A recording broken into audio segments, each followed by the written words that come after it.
Bonjour et bienvenue sur la chaîne du chasseur d'étoiles de midi, chaîne de réflexion et d'humour sur les 12 coups de midi. Jean-Luc Reichmann à la présentation. Alors, est-ce le dernier jour pour Gaël? Eh bien, on verra tout à l'heure. Donc, il était là avec son papa. Il était très mignon parce qu'il nous a dit que s'il gagne la vitrine, eh bien, la voiture serait pour sa maman et lui, il préfère garder sa vieille bagnole. Au coup d'envoi, la première question: quelle religieuse disparue en 2008 était surnommée la petite sœur des pauvres? Bien sûr, c'était sœur Emmanuelle. Après, vous aviez Christelle qui était venue en famille. Alors, avec... bon, ça, on s'en fout. Vous savez, comme je ne supporte plus ce chanteur. Après, donc, vous aviez Guillaume avec ses proches. Alors, que recommandent les dermatologues avant la pose de vernis à ongles semi-permanent? C'était de mettre de la crème solaire. Après, on a pu voir le monsieur à qui sa petite fille avait fait monter un petit stratagème. Elle avait dit qu'elle venait à Paris pour aller à un stage et en fin de compte, elle est venue participer. Donc voilà, on a eu droit à la séquence émotion et au bisou du papy. Allez, pour la petite, que peut-on récupérer gratuitement par le biais de la nouvelle application Cycle Zéro? C'était des matériaux de chantier. Ensuite, quel était le métier de Guillaume Batz, décédé à 36 ans en juin dernier? Donc bien sûr, il était humoriste. Quelle invention insupportable pour les impatients doit-on à un certain Alfred Lévy? Eh bien, c'était la musique d'attente. On a appris qu'il avait breveté. Ensuite, en Floride, quel métier un peu particulier exerce Rob Doyle? Eh bien, il est plongeur, livreur de pizza. Grâce à quel appât des scientifiques ont réussi à tirer la rarissime musaraigne éléphant de Somalie? Eh bien, c'est un double cheese. Ensuite, à quoi Henri Becquerel a-t-il donné son nom? Unité de mesure. Quelle chanson de téléphone était à l'origine une nouvelle pièce de 50 pages écrite par Jean-Louis Aubert? C'était La bombe humaine. Après, qu'aurait fait la reine d'Égypte Isis pour ressusciter Osiris en défunt mari? Eh bien, une petite gâterie. Eh bon, qu'est-ce qui permet à l'État de Tuvalu, tiens, j'avais fait un t-shirt là-dessus, d'augmenter son PIB de 50%, de financer la scolarisation et d'électrifier tout son territoire? Eh bien, grâce à son nom, c'est son nom, Point TV, voilà, donc grâce à ça, il gagne plein de fric. Sur cette mauvaise réponse, eh bien, je ne sais même plus son prénom, Léa est passée au rouge. Qui dit rouge dit duel. Elle a pris Christelle en duel, qui est tombée sur une question qu'on aurait pu trouver simple.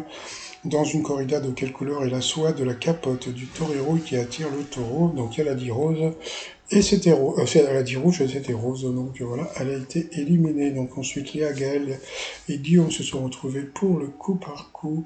Quelle expression apparaît si l'on remplace les pointillés par un animal de zoo? La mauvaise réponse était dépouiller-le. C'était le vieux, je crois, un truc comme ça. Quelle actrice a incarné Cléopâtre? La mauvaise réponse était Laetitia Casta. Ensuite, qu'est-ce qui est en bronze?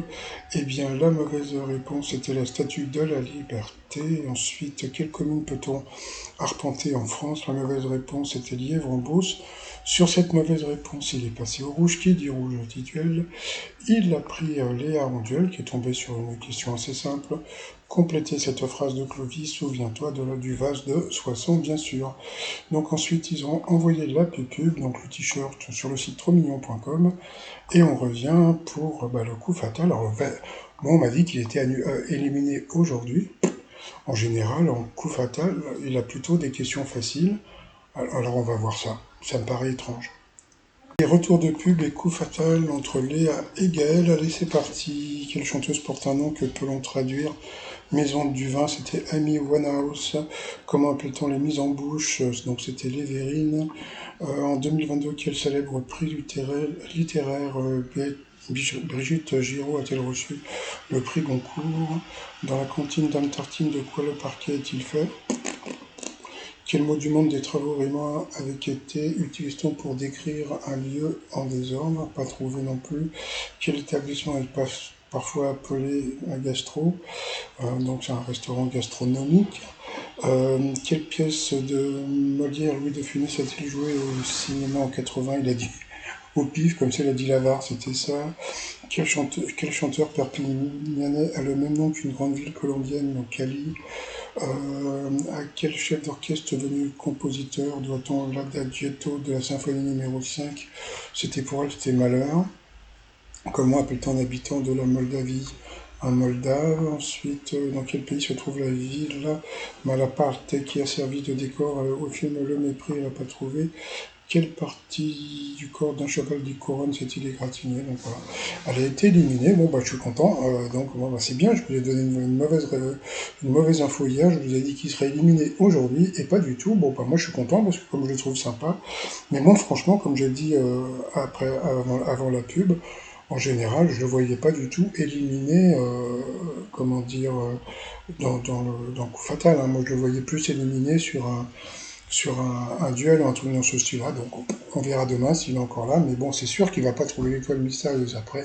Plus il reste longtemps, donc va-t-il gagner plus de sous? Donc, elle a gagné un week-end. Donc, j'ai une grosse pensée pour tous les candidats qui ont gagné des séjours à Walibi ou bien je sais pas où, là, des parcs d'attractions un peu longs. Allez, ensuite, par rapport au coup de main dans la chanson Itsy Bikini, donc c'était un petit pois qui a écrit quelque chose au Tennessee pour John Hallyday, c'était Michel Berger, il a trouvé. Ensuite, qu'avons-nous eu comme question? Nous avons eu la question qui tue. Et oui, la question qui tue, pourquoi? Parce que c'était une question qui était vraiment pas évidente pour lui, hein, parce que c'était la question qui était dans quelle salle Gad Elmaleh et Panayotis Pasco sont-ils les seuls humoristes français à s'être produits? Il a dit le Carnegie Hall à New York et c'était l'Opéra Garnier. Franchement, c'était une question qui était super dure. Ensuite, que signifie le G de G20, le Forum de coopération mondiale, c'est le groupe. Et puis à la fin, selon les recruteurs, quelles sont les compétences qui manquent le plus aux candidats? Donc, qu'est-ce qu'il nous a dit? Il nous a dit les compétences sportives, et pas du tout, c'était les compétences sociales, donc il a été encore piégé. Alors moi, hier, je vous avais dit que c'était ses derniers gains hier, bah non, bah il a gagné 50 euros de plus. Bon, c'est pas beaucoup plus, mais je sais pas si vous vous rendez compte, hein, je sais pas si c'est à cause de l'étoile mystérieuse, mais avant, les maîtres de midi, on leur mettait...